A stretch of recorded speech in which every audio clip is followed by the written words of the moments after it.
Hey, hi guys. So, um, today we're gonna see our existing issue. This is chapter 14. In previous chapter, we faced one issue like I was not able to add my org3 in the network, right? So, what was the exact issue is the issue with some my instance. So, for some reason, I have to drop that instance so I get back on my Ubuntu WSL.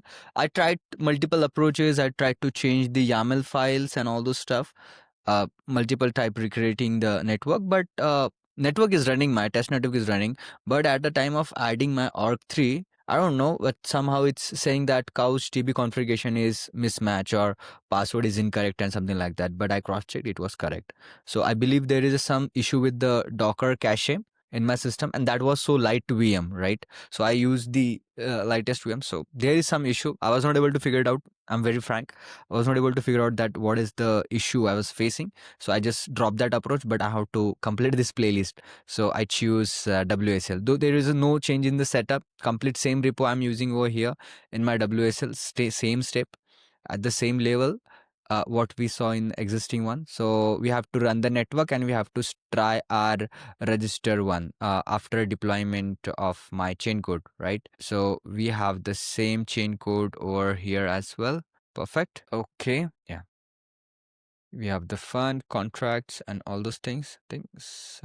Perfect. Now, let's do one thing. Just try to run the network. Go to the README file.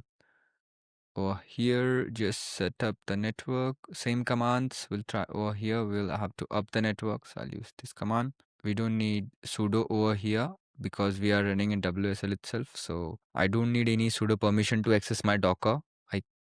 Oh, my bad. Just first go to the fabric samples, test network, and then we have to run this command. Right? Yes, so it's got started. The network is not work. What happened? What happened now? Perfect. It's bringing up network. Okay. So sometimes it's take time. So what is the best approach actually? So this might get concern about you guys. So what is the best approach to run the network? This is like not a best practice to create a test network on all those things. You are right, guys. You are 100% right. This is not a best practice and this is not recommended for running your actual projects on test network. This is only for only learning purpose. So we have to create a separate containers altogether for each and every peer. Okay, so there is separate container for orderer, separate container for organization, separate container for each and every certificate authority, orderer. So this all together we have to do. So now first let's check docker ps-a. Now I can see all the container is up, org2, org1, 0, 1, 2, 1, CA. Now what we need to do, uh, we need to add org3, right? So the things what exactly we are failing on our GCP instance, so that we will try now. Let me first clear it. Now change directory to add org3. Go to here and then do CouchDB. Again, I don't need sudo permission when we are doing stuff on WSL. Okay. Now, yeah, it's creating the CA order org3. So you can check this in test network. Inside test network, there is one folder called add.org, right? This add.org, there are certain files. You can see the log got generated here. The logs will get stored here. Amazing. Some success message I'm getting here. Successful submitted channel update. The latest logs will get updated over here in this, endorse connection. This is the exact step. So we are here in this step, they are trying to join the channel. Okay, perfect. Channel was joined. So in my GCP part, that at the time of joining the channel, it was failing because it was not able to connect to CouchDB, right? So now you can see my this is also done. So if we do docker log docker ps-a again, so let me just bring this completely up to have a better visibility. So now I can see peer 0 or 3 CouchDB 4. It's for third organization, but in YAML file I can show you exactly where this CouchDB 4 is coming and from. So there is one folder called compose. If you go into it, you can see there are three YAML files: compose YAML CA org3, right? CouchDB and org3.yaml. So that's how our CA org3, this org3 is this org3, and then CouchDB is this CouchDB. If you open this file, you can read it properly. So this is the same test network what we are using here, Fabric test. CouchDB, this is the container name. CouchDB, you can see service name is CouchDB, container name is CouchDB, and this is the image we are using. And this is the password environment variable we are using to access our CouchDB database. It's a database layer. Uh, cool. So this is what we are using here. So similarly, all the other containers, they are PS0 org3. So if you want to change the name of the container, you can use this place to change. But make sure that you have to change all the references. You cannot change at one place and then get end up into a lot of errors, right? Because this is so tight mapping, very one-on-one key. We have to make sure that each and everything is same. Otherwise, it will give a lot of error, and it's very difficult to trace back some errors. Yeah, that's how the system is a little complex, but uh, this is how we have already added now. Perfect. We can see 3 containers got added few seconds ago, and few are running from past 2 minutes. Perfectly fine. Let me just clear it again. Now, what is the task? What I'm trying to do over here is to register the NGO, register org admin 01, org admin, and register NGO admin. Okay, so that was my primary task. For that only we need a setup. Now let's do one thing. Let's go back into our Node SDK. Okay, so where is my Node SDK altogether? Here is, now go to the Node SDK. Okay, Node SDK is in parallel with Fabric samples. It's not inside Fabric sample. Just remember that it's in parallel with the Fabric sample. Now just to generate government register certificate, just do this. Just we have to say node register gov admin.js. Okay, wallet got created successfully. Perfect. And inside that I can see gov admin.id is also got created. Perfect. So my script is running fine. Now this is based on org2. This we generated this from org2. Now the main part is this NGO. When we will register NGO, that we are generating from my org3. I'll show you that script. Perfect. My org3 is also got generated. So NGO admin is also created. So if you go through the script one more time, I'll simply go. So this means my org3 is also set up properly. You can see here I'm using a org3 certificate authority, and in connection also we can see connection-org3.json. So this is the main file for connecting with your org3. Similarly, if you have different use case, feel free to increase multiple certificates, add multiple organization, and all those stuff, right? Perfectly fine. Now we are good with adding organization. What was our next step? After adding organization, we need to call our register APIs, right? Or we have to set up things to call register. But as of now, we don't have any services. We have only register function over here. To call again register function, we need to set up our things properly. Okay, right? We have services, but we have not used that register user anywhere. So we will do what we'll do now. We'll set up controllers. We will set up 3 controller because we have 3 smart contract: fund, token, and user. Users all register function, get all users what we have already registered. Be it for government, NGO, bank, all these 3 controllers we are gonna write, and then we'll set up a route. So let's go one by one for the controller. So first controller we're gonna set up is users. Okay, let's say user controller over here. What we'll do over here, let's create one file called user controller. Where is controller? Okay. Now what we have going to write inside is user controller. First, what we need to do, we need to call our helper functions, right? So what helper functions we have, we have already registered and all those things. So before that let's start with Fabric sample itself, right? Because helper functions we are writing in Fabric samples. So let's complete our Fabric samples first. So we have already added our register functionality over there.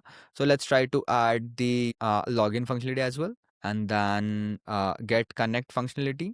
Are we using login functionality? No. Okay, that's completely fine. Now, very important is get contract, invoke transaction, and query transaction. Okay, so let's create function one by one. So let's go into Service Fabric. Let's go down a little bit. So this will create a default function over here, get contract. What we are doing here this is again a helper function. We are defining here org1 for which organization you want to trigger that particular smart contract. this can be used differently. And as of now, because all the organizations have same smart contract logic, it doesn't matter from where you are triggering. But in real use case, when you have all different organization all together, you can specifically, let's say you don't have even access to trigger org1 or org2. So as an end user, you can explicitly pass from as a bank, I'll only trigger, I have access to my organization or my node. So I am going to access whatever is there in my node. When I say whatever, it means chain code and your CouchDB data layer and all those things. Then it will sync to the network. That is how ideally it works. So as of now, just we have given as access it from org1, but you can define it from anywhere. So that's how it will check connect their connection file, and that what it. So this is just setting up a gateway. We are setting up gateway between my node layer and between my network layer. There is two layer, right? Network layer which is already running. There is already a chain code which is deployed on my organization. That chain code we have not deployed yet. Remember that in this new setup. And we are trying to access that chain code via a connection file by connecting that organization, because you cannot connect directly. First you have to connect to that peer, and inside that peer chain code is set up over there. So that's what we are doing here. We are setting up a gateway with proper access. We are giving here access as well, like which credential you want to access to set up connection, right? So there exactly here, this is the way where I'm trying to get the identity from the wallet. If that wallet is there, I'm just passing that identity over here with the wallet path. Okay, so and just we are giving this enabled as true, localhost is true. So when you will deploy it on production, we have to make it as localhost as false. Okay, now this is my just gateway function. And remember one more thing, this is very important section where this can be different for different use case. My channel name is, because we are always we are not changing, we have not changed the channel name while setting up our network. So by default, our channel name is my channel only. This you can call this as a network name as well. Our network name is my channel, and then uh, my chain code name is here. I have given here CC01. Okay, CC01 is my chain code name, but inside that I have three smart contract. Smart contract is my user smart contract, my fund smart contract, and my token smart contract. Okay, so I have to explicitly pass, because all these three smart contract has three different pages, and these three smart contract have their own default functions, means their own functions. So I have to explicitly call here now. In older setup, we usually have only single page chain code, but in our setup, we have 3 pages of chain code. So that's what I want to show you guys how to trigger when you have multi-level stuff. So first, this is the name that what we'll use at a time of deployment. When you are deploying chain code, that is the name of this chain code.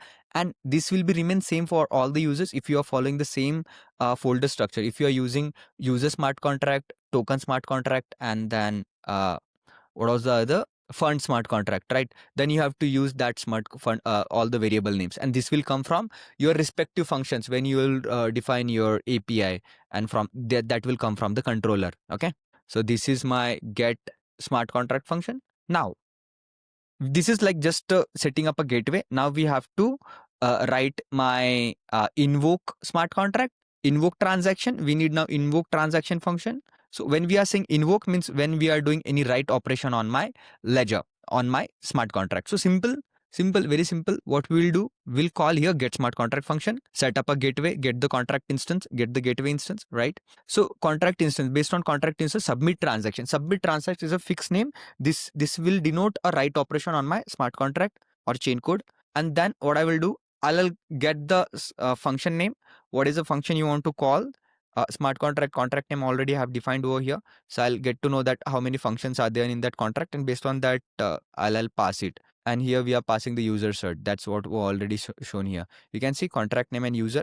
So I'm passing here contract name and user to that function as a variables or params, we can say.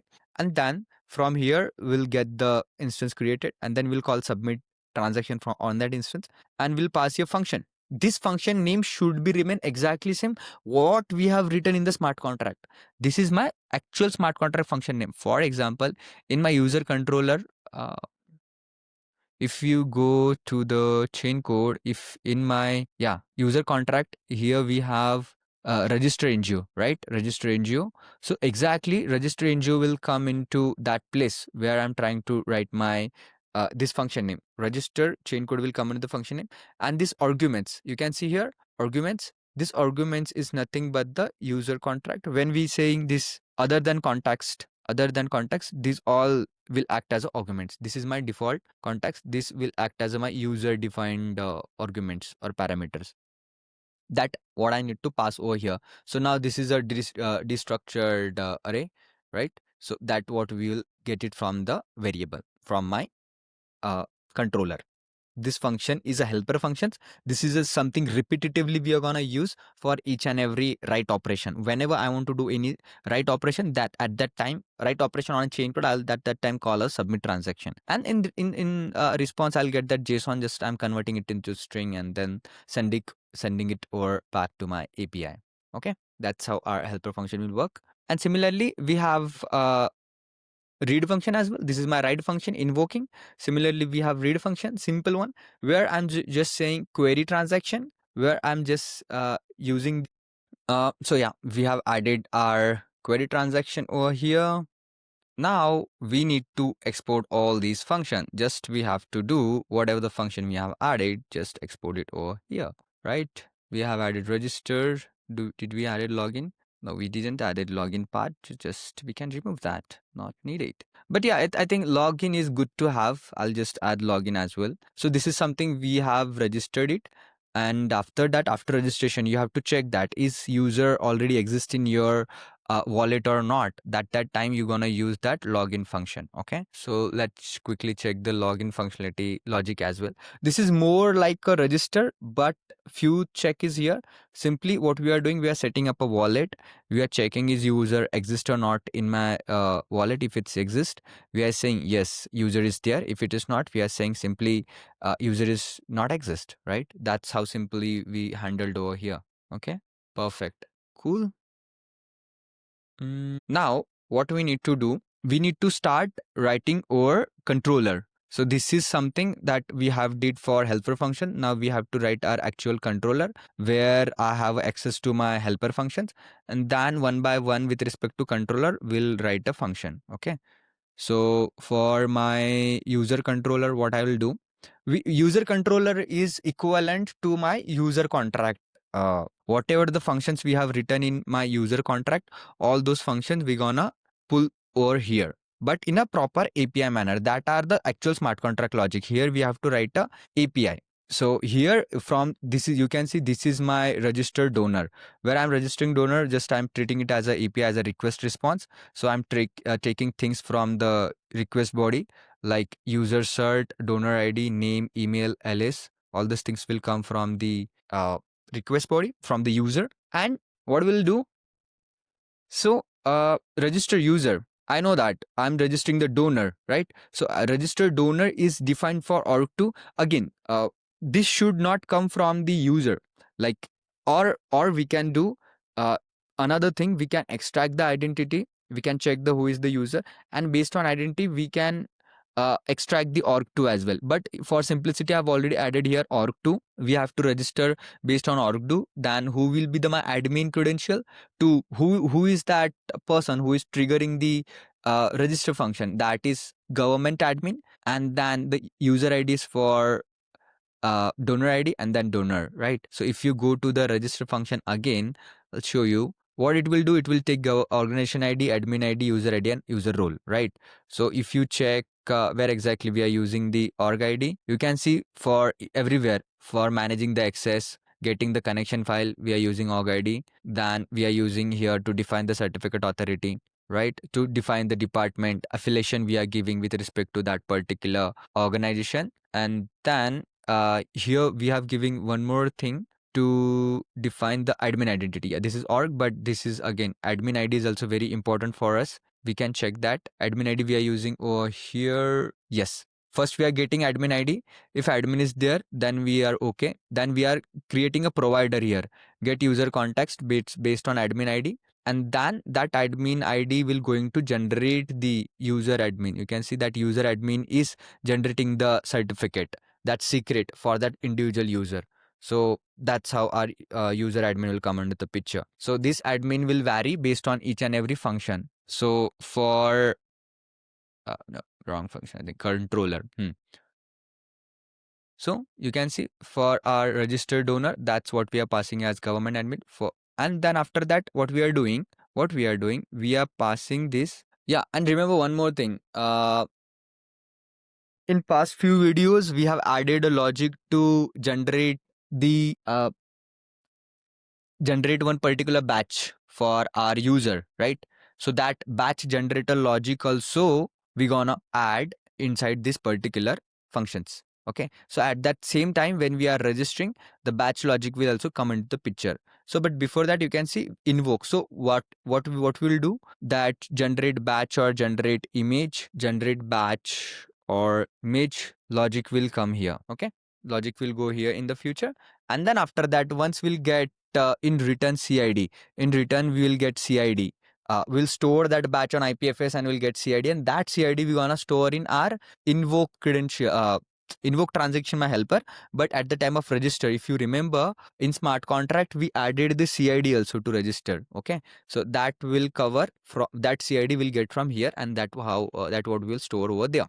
That could be URL or just a hash. That will look into it. Okay, but first understand this technicality. This is like my application level logic. This is like my business logic. Whatever I want to do, this is again a business logic. I'm just generating the certificate. This process is like generating the ID. So whatever the name I'll pass here, donor ID, they'll generate the particular ID for this. Okay, and this particular step will do invoke. They'll invoke my chain code and generate an entry in my smart contract in chain code in ledger. Here I'm just defining my business logic, what I want to do before that or after that. I can do that business logic after over here as well. But I need CID, so I'll try to do it that things before only, and then I'll store it in my blockchain. I'll track it over blockchain. So this is similarly whenever you want to store any media file or generate any invoices or anything, something like that. That's how you will use this business logic to first store in my database or in my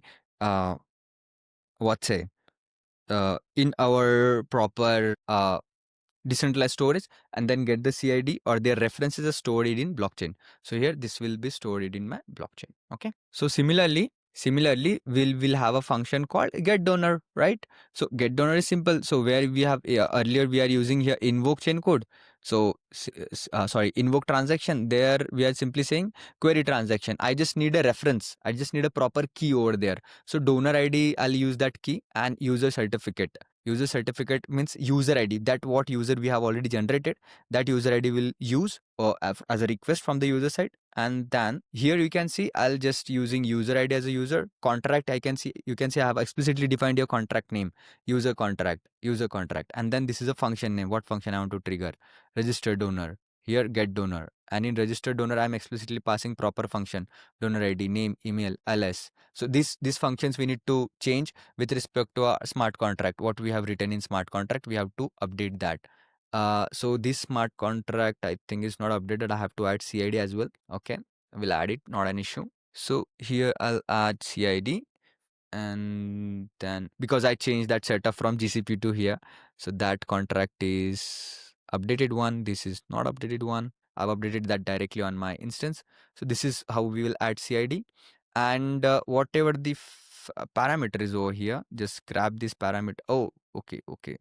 NGO we need for donor. Where is registered donor? Yeah, this is registered donor. We are generating the CID for both, for NGO and for donor as well. That CID will go here. Okay, perfect. Now whatever I am passing over here, I need that to be go inside my controller. I'm calling controller, donor ID, name, email, ls. That's already there. Just what extra we need to add is CID, right? Just one thing is CID. Perfect. Yeah, just define one variable called here constants to not get any error. CID. Now, as of now, just generated one, but this will be coming from my proper IPFS. Okay, that's the logic. Perfect. Cool. Similarly, we have multiple setup functions for NGO, for and bank. Okay, so I'll grab all this function over here. Same logic, just we have to make sure that when you are calling respective one, what is the organization you are changing. Let's say for which smart contract you are using and which function name you are using, how when you are giving admin permission. For you can see for the register NGO, we are passing a government NGO as an admin and Org3 over here. But we don't need to pass government NGO to create register. We need to pass our NGO admin over here. So that the modification we need to do. NGO admin I need here because we have a separate NGO admin for it. Okay. So that NGO government admin I have put it in my testing phase, but this is something actual we're gonna do. For register bank, yeah, bank, if we check our readme file with respect to our logic, bank registration should happen from my government admin, right? You can see register, yeah, org2 government, register donor, register bank, get bank, and all these functions should get called from my GO MSP, like government admin, and this all will call from MSP org2 MSP, yeah, bank, and this is for org3, register NGO, get NGO, and all these other functions. Okay, so if we go to the controller again, so this will get register will come on the government admin. That's fine, and this is also fine. Get, they'll give respective one. Here NGO has a third one. Perfect, sounds good. Just we have to add again here everywhere. After this, when you are registering, will come generate batch or image logic will come under the picture over here. Okay, so that we need to add, and we have to pass here CID as well. So in each function we have to pass that only in register bank and register this. So that is the agenda where we are trying to give them explicitly authorized certificate or some sort of thing, right, which give more authenticity to our end customers, like, hey, you are a valid one or verified one. Okay, so yeah, this is all about today's video. So this is more about user controller. Just one thing is remaining over here in the user controller. We'll try to add a generate batch logic with proper IPFS account setup in next video and try to use this one with the deployment. Okay, see you in next video. Bye bye.